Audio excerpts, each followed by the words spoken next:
নমস্কাৰ বন্ধুসকল, আজি মহাপুৰুষ শ্ৰীমন্ত শংকৰদেৱ গুৰুজনাৰ জন্মতিথি আৰু জন্মতিথিৰ উপলক্ষে আজি যাবলৈ ওলাইছোঁ এক বিশেষ ঠাইলৈ, য'ত গুৰুজনাই নিজে এক সত্ৰ স্থাপন কৰি থৈ গৈছিল আজিৰ পৰা প্ৰায় ৩০০ বছৰ আগতে। আৰু সেই সত্ৰখনৰ নাম হ'ল হাকুমৰা ঘৰখীয়া সত্ৰ। বঙাইগাঁও জিলাৰ অন্তৰ্গত এখনি সৰু গাঁও হাকুমৰা। স্থায়ী বাসিন্দাৰ পৰা জানিব পাওঁ যে দ্বিতীয় তীৰ্থযাত্ৰা কালচোৱাত গুৰুজনাই হাকুমৰা নামৰ এখনি সৰু গাঁৱত আহি তেওঁ নিজে সত্ৰ স্থাপন কৰি থৈ গৈছিল। বলকচোন তেতিয়াহ'লে বন্ধুসকল, পলম নকৰি আমি সেই সত্ৰখনলৈ গৈ থাকোঁ। ফাইনেলি আহি পালোঁ, হাকুমৰা সত্ৰলৈ আহি পালোঁ, হাকুমৰা গৰখীয়া সত্ৰলৈ আহি পালোঁ। দেখিবলৈ পাইছে আপোনালোকে, এয়া গৰখীয়া সত্ৰ।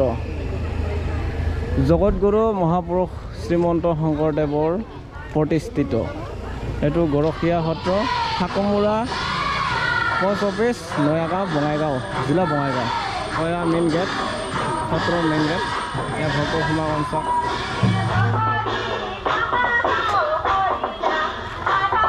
প্ৰৱেশ কৰিলোঁ, আমি জাষ্ট প্ৰৱেশ কৰিছোঁ ইয়াত। ভক্ত সমাগম চাওক, কেনেকুৱা ভক্ত সমাগম।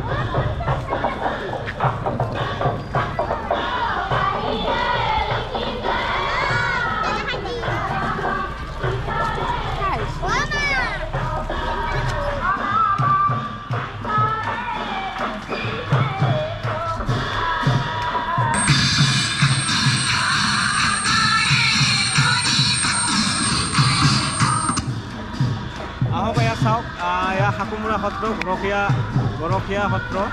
আহক আপুনি আহি থাকক। বন্ধুসকল, এয়াই হৈছে হাকুমৰা গৰখীয়া সত্ৰ, য'ত মহাপুৰুষ শ্ৰীমন্ত শংকৰদেৱ গুৰুজনাই নিজে আহি এই সত্ৰখন স্থাপন কৰি থৈ গৈছিল দ্বিতীয় তীৰ্থযাত্ৰাৰ কালচোৱাত।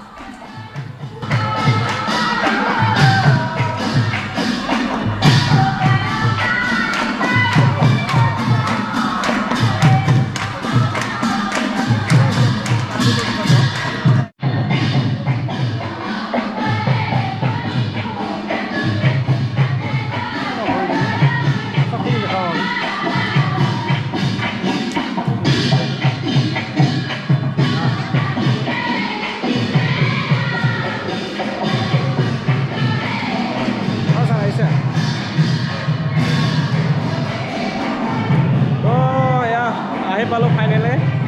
আমাৰ লগত আছে মোৰ লগৰ সতীৰ্থ, কি নামটো কৈ দিয়া? শংকৰ ৰায়। ইয়াৰে স্থায়ী বাসিন্দা। আৰু কি আছিল? পৰিচালনা সমিতিৰ ছেক্ৰেটাৰী আছিল ন? পৰিচালনা সমিতিৰ ছেক্ৰেটাৰীকে লগ পালোঁ আৰু মোৰ বন্ধু হয়।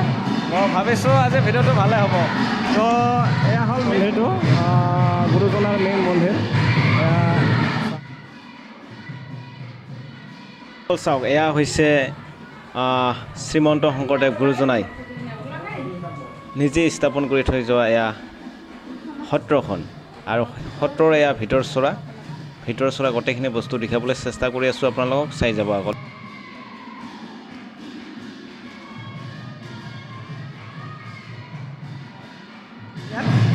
গুৰুজনা আহিছিলে আমি শুনামতে আৰু গুৰুজনাৰ মতে কিবা 1500-1600 থাকি এনেকা। তাৰমানে তেওঁ দ্বিতীয়বাৰ যেতিয়া তীৰ্থযাত্ৰা কৰিছিল সেই সময়তে এই সত্ৰখন প্ৰতিষ্ঠিত কৰা বুলি। খুৰাৰ লগত কথা পাতিলে খুব ভাল লাগিলে। গুৰুজনাৰ যি আদৰ্শ সি ধুনীয়াকৈ কি কৰি ৰাখিছে, তো ভাল লাগিলে। আৰু আশা ৰাখিছোঁ আপোনালোকে ভাল পাব এনেকৈ চাই পেলাই। নাম প্ৰসংগ চলি আছে ইয়াত।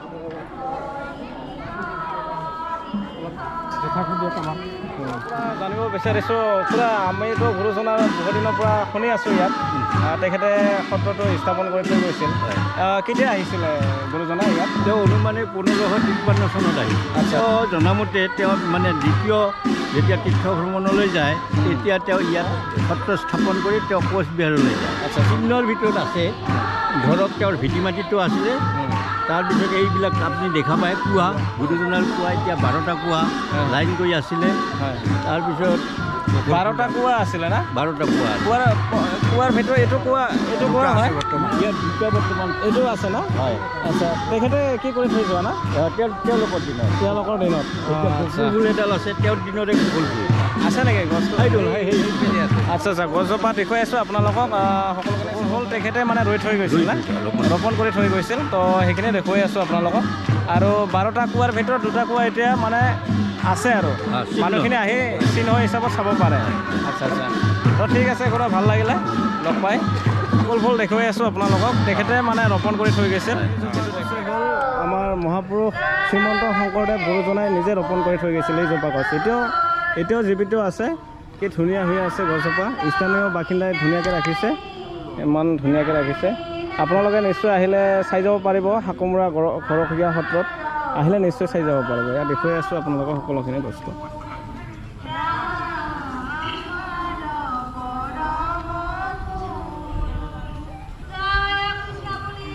তো এতিয়া গৈ আছোঁ আমি বিষ্ণুপুৰ সত্ৰলৈ স্থানীয় বাসিন্দাৰ পৰা জানিব পৰা মতে দ্বিতীয় তীৰ্থযাত্ৰাৰ পিছত ঘূৰি আহি গুৰুজনা কোচবিহাৰত মৃত্যুবৰণ কৰিছিল অৰ্থাৎ পৰলোক গমন কৰিছিল আদ্য শ্ৰাদ্ধ শেষ হোৱাৰ পিছত তেওঁৰ নাতি অৰ্থাৎ চতুৰ্ভুজ ঠাকুৰে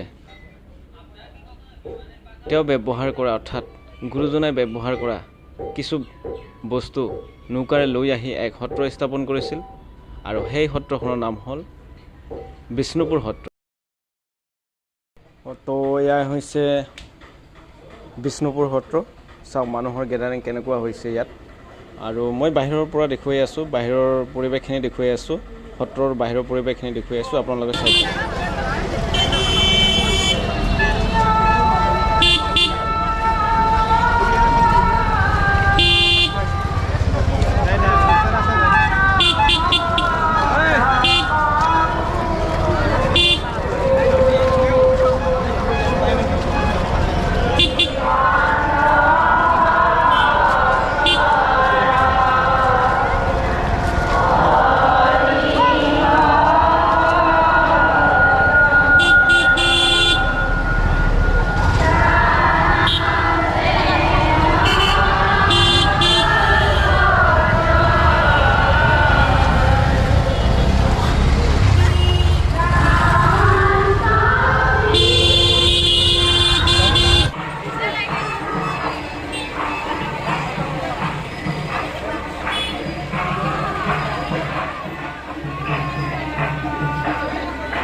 স্থায়ী বাসিন্দাক লগ পালোঁ তেখেতসকলে ইয়াতে সদায় মানে কি কৰে ইয়াতে চাকি বন্তি জ্বলায় তেখেতসকলৰ পৰা কিছু কথা জানিম আমি এইটো যিটো বিষ্ণুপুৰ সত্ৰ ইয়াত গুৰুজনাই কেতিয়া আহিছিলে আৰু ইয়াত তেখেতৰ কীৰ্তিচিহ্ন কি আছে আমি স্থায়ী বাসিন্দা খুৰাহঁতৰ পৰা বয়সস্থ মানুহৰ পৰা সুধি ল'ম খুৰা কেতিয়া আহিছিলে এনে গুৰুজনে আচলতে দ্বিতীয়বাৰ এটা কোনো তাৰিখ আমাৰ ইয়াত চন তাৰিখ নাই আমাৰ পূৰ্বৰ কিন্তু ঘটনা হৈছে তেওঁ দ্বিতীয়বাৰ তীৰ্থস্থান যেতিয়া গৈছিল তেতিয়া ইয়াত সোমাই গৈছিল দ্বিতীয় তীৰ্থস্থান যেতিয়া যিটো সময়ত দিছিল যিটো চনত সেইটো সময়ত সোমাই গৈছিল আৰু যায় কিছুদিন পাছত তেওঁ তাৰ পৰা ঘূৰি আহিল তেতিয়া কোচবিহাৰত তেওঁ মৃত্যুবৰণ কৰিছিল পৰলোক গমন কৰিছিল পৰলোক গমন কৰাৰ পিছত তেওঁৰ যেতিয়া আদ্য শ্ৰাদ্ধ শেষ হৈ যায় তেতিয়া চতুৰ্ভুজ ঠাকুৰ তেওঁৰ নাতি ল'ৰা চতুৰ্ভুজ ঠাকুৰে তেওঁৰ যিখিনি তেওঁৰ ব্যৱহাৰিক আছিল বস্তু সেইখিনি লৈ তেওঁ নৌকাৰে আহি এইখিনি আকৌ পাইছিল পাই ইয়াত এখন সত্ৰ স্থাপন কৰিছিল সেই বস্তুখিনি হ'ল তেওঁ যিখন শুইছিলে সেই পালংখন ইয়াত আছে আঁঠুৱাখন আছে তেতিয়াৰ লাখুটি আছে দুডাল তেওঁৰ খৰম আছে ফাঁচিপাত আমাৰ 56খন আছে ইতিমধ্যে আৰু পেৰা কিছু আছে কিছু কাঠৰ মূৰ্তি আছে চতুৰ্ভুজ ঠাকুৰে বনোৱা মূৰ্তিখিনি আৰু গুৰুজনাৰ লাখুটি খৰম আঁঠুৱা পালেং এইবিলাক পদশিলা আছে পিছে এইখিনি বস্তু ইয়াত আজিও বিদ্যমান হৈ আছে আৰু আমি ৰাইজে ইয়াক সযত্নে খুব হেৰিভাৱে ৰাখি থৈ দিছে।